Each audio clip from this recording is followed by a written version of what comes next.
क्या ईरान ने अमेरिका के कतर में एयर बेसिस पर हमला करके अपना बदला पूरा कर दिया है? अमेरिका ने ईरान के 3 परमाणु ठिकानों पर हमला किया था, जिसमें ईरान को कुछ बहुत ज्यादा नुकसान नहीं हुआ। और देर रात, जैसा कि आप इन तस्वीरों में देख सकते हैं, ईरान ने कतर में मौजूद अमेरिका के अल उदैद एयर बेस पर हमला किया। आसमान में आप देख सकते हैं किस तरह से उसकी मिसाइलें यहां पर दिखाई दे रही हैं। और इस हमले के ठीक बाद डोनाल्ड ट्रंप सामने आते हैं और युद्ध विराम की घोषणा कर देते हैं। इस बात का ऐलान करते हैं कि मुझे खुशी हो रही है इस बात को लेकर कि दोनों देशों के बीच युद्ध विराम की घोषणा हो गई है। इससे पहले कि मैं तमाम मुद्दों की चर्चा करूं दोस्तों, मैं आपका ध्यान खींचना चाहूंगा ईरानी सुप्रीम लीडर खामेनी के सबसे ताजा बयान की तरफ, जिसमें वो कह रहे हैं कि ईरान वो देश है जो कभी झुकता नहीं। उनके बयान पर गौर किया जाए दोस्तों, आपकी स्क्रीन पर उनका यह बयान। जो लोग ईरानी लोगों और उनके इतिहास को जानते हैं, वो ये भी जानते हैं कि ईरान की जनता कभी झुकने वाली नहीं है। तो एक बार फिर उस नजारे को देखते हैं दोस्तों, जब कतर के आसमान पर ईरानी मिसाइल थर्रा रही थी दोस्तों, और अमेरिका के अल उदैद एयरबेस पर हमला किया गया। इत्तेफाकन डोनाल्ड ट्रंप यह कह रहे हैं कि हम ईरान का शुक्रिया अदा करना चाहते हैं कि उन्होंने इस प्रहार से पहले हमें बता दिया और हमने अपने तमाम सैनिकों को वहां से हटा दिया। मगर इससे पहले उन्होंने घोषणा युद्ध विराम की कर दी थी। वो बताने से पहले मैं आपको बतलाना चाहता हूं कि कतर के अंदर किस तरह की अफरा तफरी थी। इस वीडियो में आपको पता चलेगा दोस्तों, जैसे ही ईरान अल उदैद एयरबेस पर हमला करता है। देखें।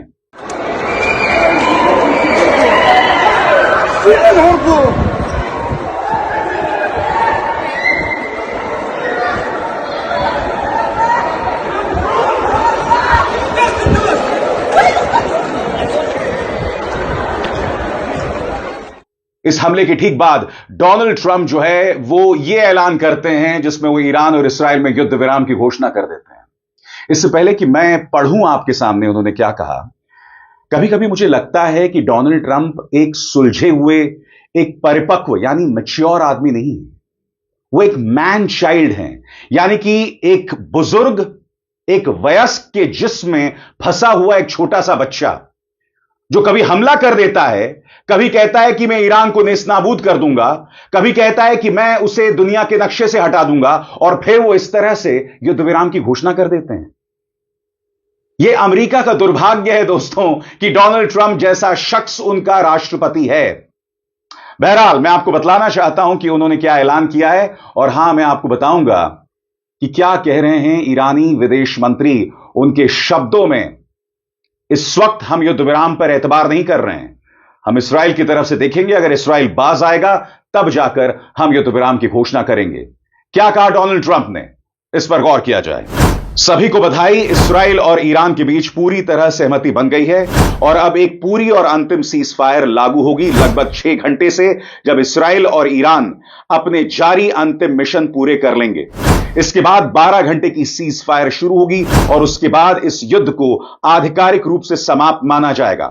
आधिकारिक रूप से ईरान पहले सीज फायर शुरू करेगा, फिर 12वें घंटे पर इस्राएल भी सीज फायर शुरू करेगा। 24वें घंटे पर इस 12 दिन के युद्ध का आधिकारिक अंत होगा, जिसे पूरी दुनिया सलाम करेगी। हर सीज फायर के दौरान दोनों पक्ष शांतिपूर्ण और सम्मानजनक रवैया अपनाएंगे, यह मानते हुए कि सब कुछ सही तरीके से होगा।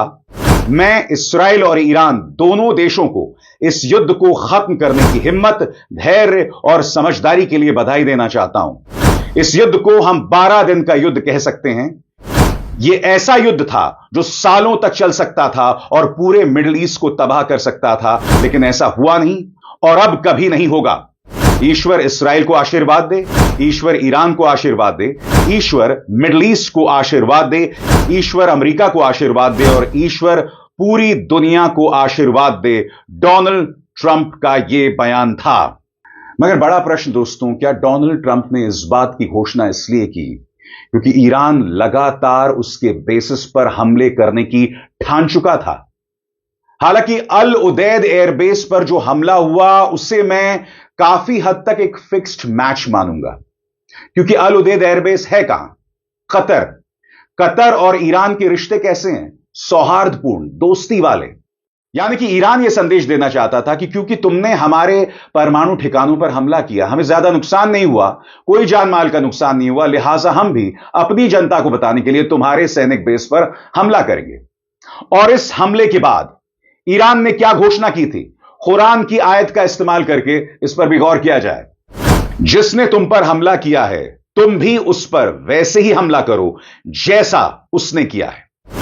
ईरान के न्यूक्लियर ठिकानों पर अमेरिका के खुले और आक्रामक हमले के जवाब में ईरान की ताकतवर सेना ने कुछ घंटों पहले कतर में मौजूद अमेरिकी एयरबेस अल अदीद पर मिसाइल हमला किया। इस कामयाब ऑपरेशन में जितनी मिसाइलें इस्तेमाल की गई, उतनी ही संख्या में अमेरिका ने ईरान की न्यूक्लियर साइट्स पर बॉम्ब गिराए। ईरान ने जिस अमेरिकी बेस को निशाना बनाया, वो कतर के रिहायशी इलाकों से काफी दूर स्थित था। इस ऑपरेशन से हमारे दोस्त और भाई जैसे देश कतर या वहां की सम्मानित नागरिकों को कोई खतरा नहीं पहुंचा है। इस्लामी गणराज्य ईरान कतर के साथ अपने पुराने गर्मजोशी भरे रिश्तों को बनाए रखने और आगे बढ़ाने के लिए पूरी तरह से कटिबद्ध है। और मैं आपको बतलाना चाहता हूं दोस्तों, अल जजीरा भी इस बारे में कह रहा है। मैं चाहूंगा आप उनकी रिपोर्टर की करीब 1 मिनट की इस बात को सुने। वो बता रही हैं कि कतर को चुना ही इसलिए गया क्योंकि कतर के ईरान के साथ अच्छे रिश्ते हैं। पहले से चेतावनी दे दी गई थी और आपको याद होगा कतर ने कल ही अपने एयर स्पेस को बंद कर दिया था। क्यों बंद कर दिया था? क्योंकि कतर को ईरान शायद बतला चुका था कि हम अल अदीद एयरबेस पर हमला करेंगे। उससे पहले अमेरिका ने भी अपने सैनिकों को हटा दिया था। इसलिए मैंने कहा दोस्तों, यह फिक्स्ड मैच दिखाई दे रहा है। सुनिए अल जजीरा की रिपोर्टर क्या कह रही हैं। The Qataris have condemned this action, and they say this is an attack on their sovereignty, and it is within their right to respond accordingly. They also called for an urgency to de-escalate the situation. They urge the parties involved, specifically Israel, to refrain from continuing their attacks. This was a coordinated attack meant to deliver a message. And I think the Qataris, who have had very close diplomatic relationship with Iran, were the obvious choice for the Iranians. They trust the Qataris, and this was seen as an effort to really minimize the damage and impact of this attack. And of course, we have to remember this Al Udeid airspace is the largest airbase for the US military in the Middle East. So again, the Iranians using every opportunity to deliver a message of defiance and strength, and clearly relying on friends and allies in the region to do that, and Qatar, of course, being one of the main allies of Iran. और इस हमले के बाद Donald Trump ने क्या कहा, इस पर भी गौर किया जाए क्योंकि इससे बहुत कुछ पता चलता है दोस्तों। The man child president mister Donald Trump, एक ऐसा आदमी जो जिस्म कहने को वयस्क बुजुर्ग का है, मगर अंदर एक इमेच्योर, एक ऐसा आदमी जिसमें समझदारी की सख्त कमी है, एक खतरनाक आदमी जो दुनिया का सबसे ताकतवर आदमी है। सुनिए उन्होंने क्या कहा। ट्रंप ने सोशल मीडिया पर लिखा, मुझे बताते हुए खुशी हो रही है कि किसी भी अमेरिकी को कोई नुकसान नहीं हुआ है और जमीन पर भी बहुत मामूली नुकसान हुआ है। मैं ईरान को शुक्रिया अदा कहना चाहता हूं कि उन्होंने पहले से हमें अलर्ट कर दिया था, जिसकी वजह से किसी की जान नहीं गई और कोई घायल नहीं हुआ। शायद अब ईरान शांति और मेलजोल की तरफ बढ़ सकता है और मैं इस्राएल को भी पूरे जोश से ऐसा ही करने के लिए प्रोत्साहित करूंगा। और आगे बढ़ने से पहले एक जरूरी संदेश, मेरे कार्यक्रमों के लिए आप नोटिफिकेशन का इंतजार मत कीजिए। मेरे चैनल में जाइए और खुद जाकर कार्यक्रम देखिए और रहिए अपडेटेड। और हां, ज्वाइन कीजिए मेरा चैनल। देखिए यह जरूरी संदेश। स्वतंत्र और आजाद पत्रकारिता का समर्थन कीजिए, सच में मेरा साथी बनिए। बहुत आसान है दोस्तों, इस ज्वाइन बटन को दबाइए और आपके सामने आएंगे ये 3 विकल्प, इनमें से एक चुनिए और सच के इस सफर में मेरा साथी बनिए। मगर बहुत जरूरी हो जाता है कि हम इस मुद्दे पर जानें, ईरान क्या सोच रहा है।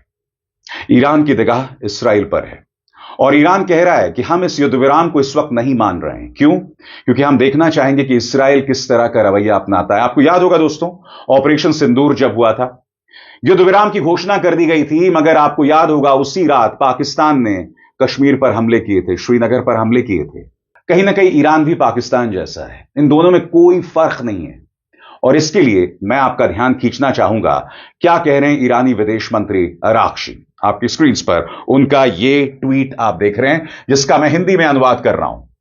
ईरान के विदेश मंत्री अब्बास अराक्ची का कहना है कि सीज फायर को लेकर कोई औपचारिक समझौता नहीं हुआ है, लेकिन अगर इसराइल अपने गैर कानूनी कार्रवाइयां सुबह 4 बजे तक रोक देता है तो तेहरान भी हमले रोक देगा।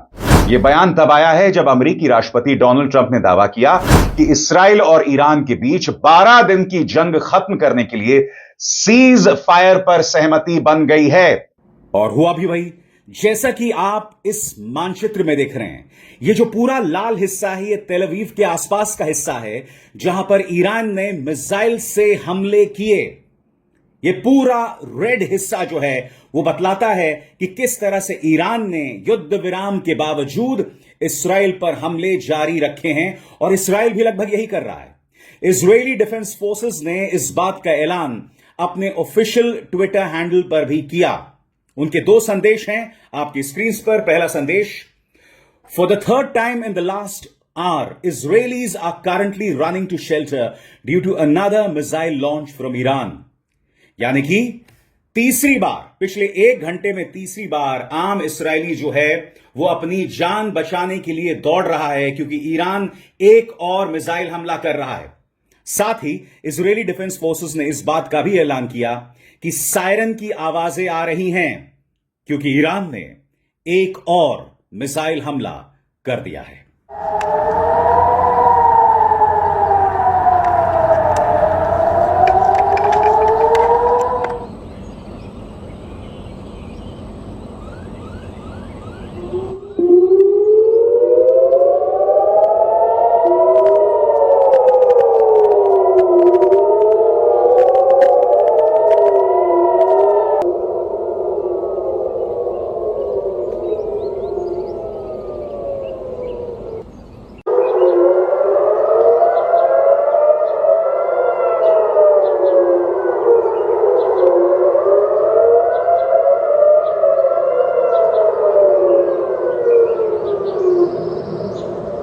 बहरहाल मैं आपको बता दूं, इसराइल ने अब तक कोई प्रतिक्रिया नहीं दी है।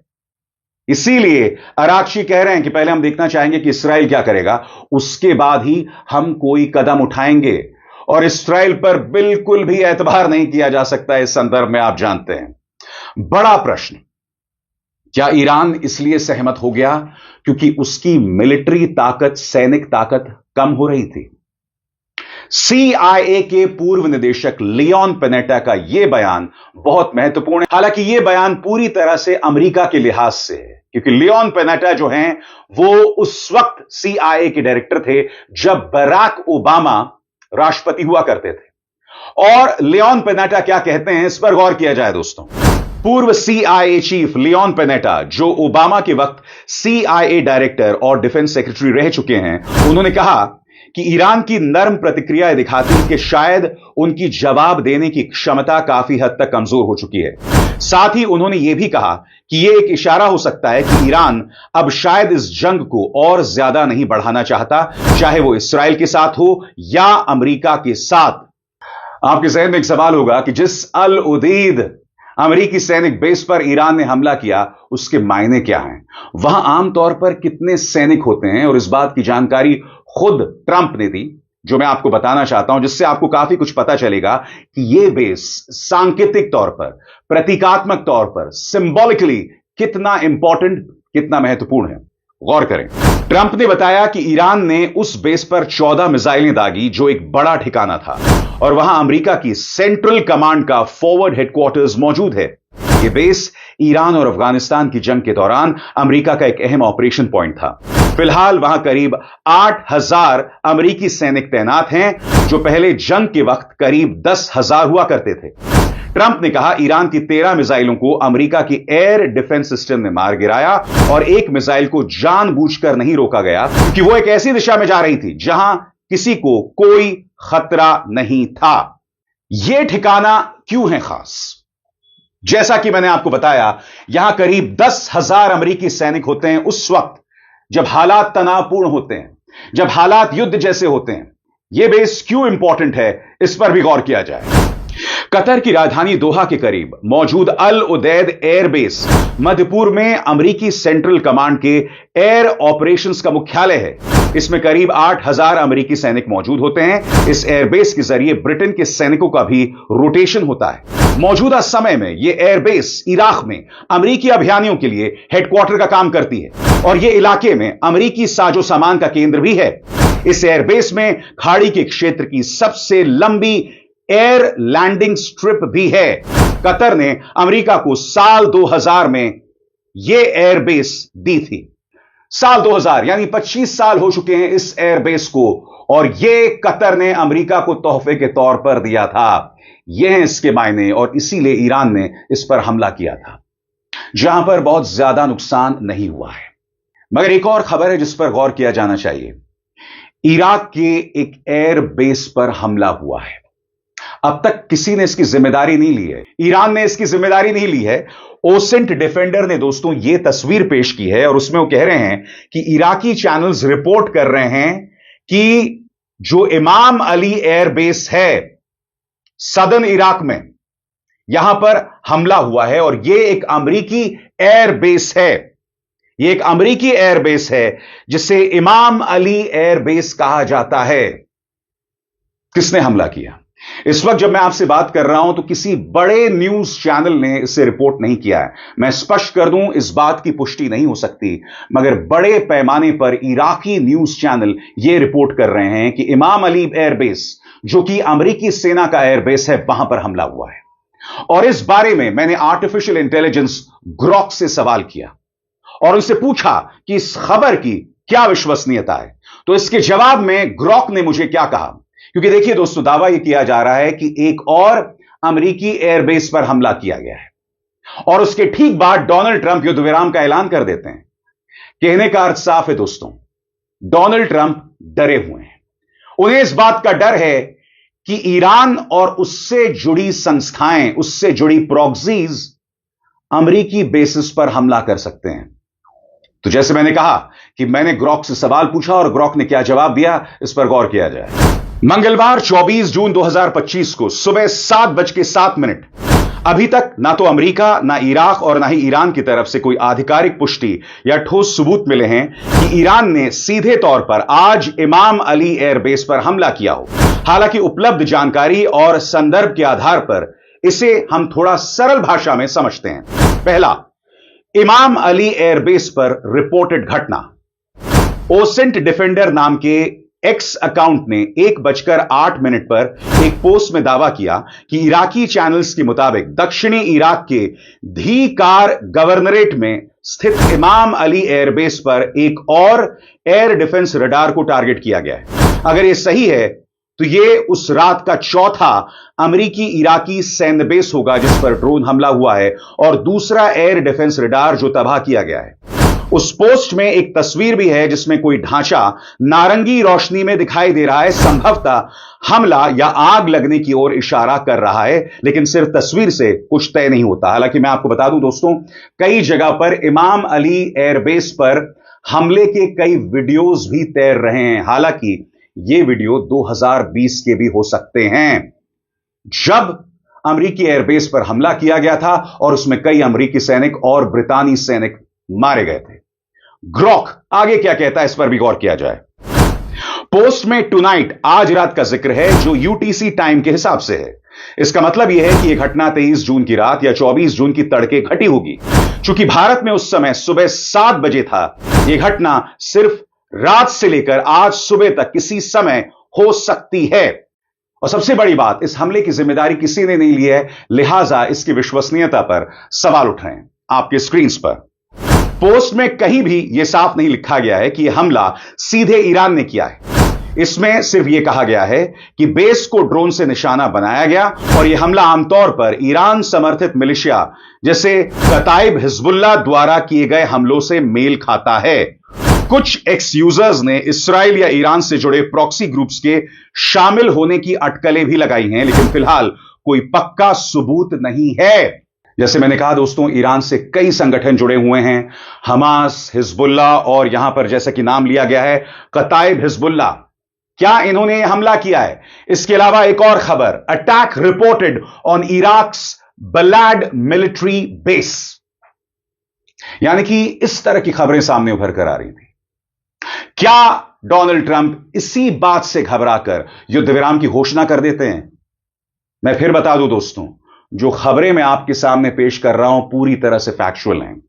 जिन खबरों पर मुझे डाउट है, मैं आर्टिफिशियल इंटेलिजेंस ग्रॉक या परप्लेक्सिटी से उस बारे में सवाल पूछता हूं और तभी आपके सामने जानकारी रखता हूं, और यह बहुत जरूरी भी है दोस्तों। अमेरिका ने जिस तरह से ईरानी न्यूक्लियर बेसिस पर हमला किया ना, उससे परमाणु अप्रसार को लेकर करारा झटका लगा है। सबसे पहले इस खबर पर गौर कीजिए, जैसे ही अमेरिका हमला करता है, IAEA से जो बातचीत हो रही थी ईरान की, उसे ईरान रद्द कर देता है।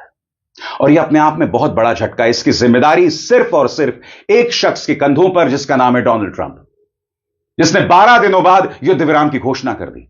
मगर नुकसान हुआ है परमाणु अप्रसार को लेकर, क्योंकि IAEA से ईरान की बातचीत खत्म हो गई है।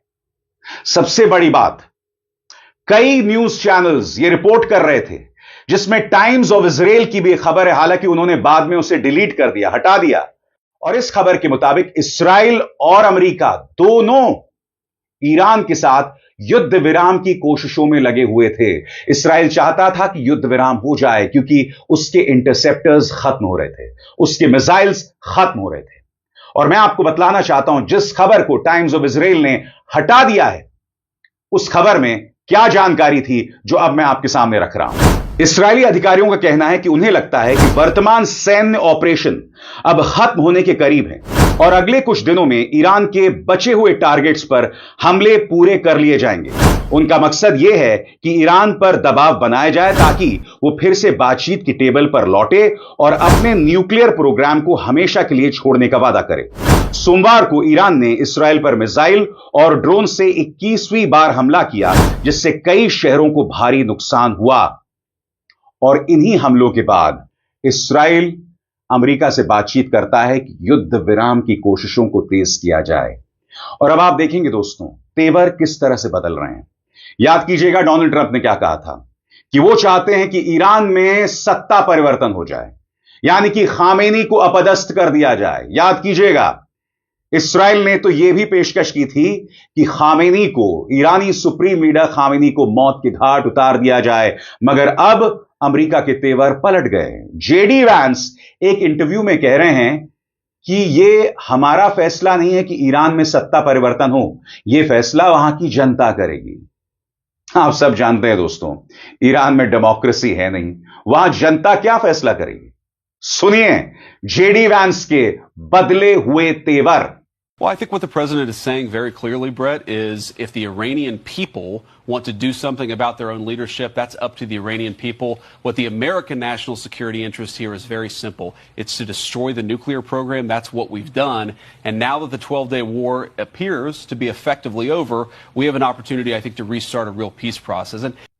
तो ये साफ तौर पर दोहरे मापदंड माने जाएंगे दोस्तों, और दोहरे मापदंड पश्चिमी ताकतों में, अंतरराष्ट्रीय संस्थाओं में साफ तौर पर दिखते हैं। मसलन मैं आपको प्रेस कॉन्फ्रेंस का एक छोटा सा हिस्सा दिखाना चाहता हूं। नेटो प्रमुख से अल जजीरा के एक पत्रकार सवाल पूछते हैं कि जब जब रूस ने युद्ध विराम का उल्लंघन किया है या अंतरराष्ट्रीय कानूनों का उल्लंघन किया है, तब आपने उसकी आलोचना की है, शिद्दत से आलोचना की है, मगर जब अमेरिका ने किया तो आप खामोश रह गए। तो आप जानते हैं इसके जवाब में नेटो प्रमुख क्या कहते हैं, कि हमारा जो फोकस है वो यूरो अटलांटिक पर है। यह गलत है, आप जो कह रहे हैं पूरी तरह से गलत है। नेटो के प्रमुख इस सवाल से किस कदर बौखला जाते हैं, जो कहीं ना कहीं नेटो के दोहरे मापदंड दिखाता है। गौर किया जाए। Secretary General, NATO's position for more than 3 years has been very consistent. It's been criticizing Russia for breaching the rules-based international order by invading Ukraine. Doesn't all of that seem very hypocritical, given the US's recent actions, which are clearly dubious under international law? Well, I don't agree with that assessment at all. Obviously, NATO is concentrated on the Euro-Atlantic, but I do not At all, not one syllable of your assessment. Sorry, on what you just said. With all the respect, of course, for your news outlet, which I always respect, but I think you have this completely wrong. यही दौरे मापदंड, यही maturity की कमी साफ तौर पर दिखाई दी है डोनाल्ड ट्रंप ने, जिस अंदाज में उन्होंने एक बार फिर युद्ध विराम की घोषणा कर दी। मगर मैं बताना चाहता हूं दोस्तों, यह फाइनल नहीं है और इस मंच पर इस पूरे घटनाक्रम की जानकारी मैं शिद्दत से आप तक पहुंचाता रहूंगा, यह मेरा वादा है। अभिसार शर्मा को दीजिए इजाजत। नमस्कार।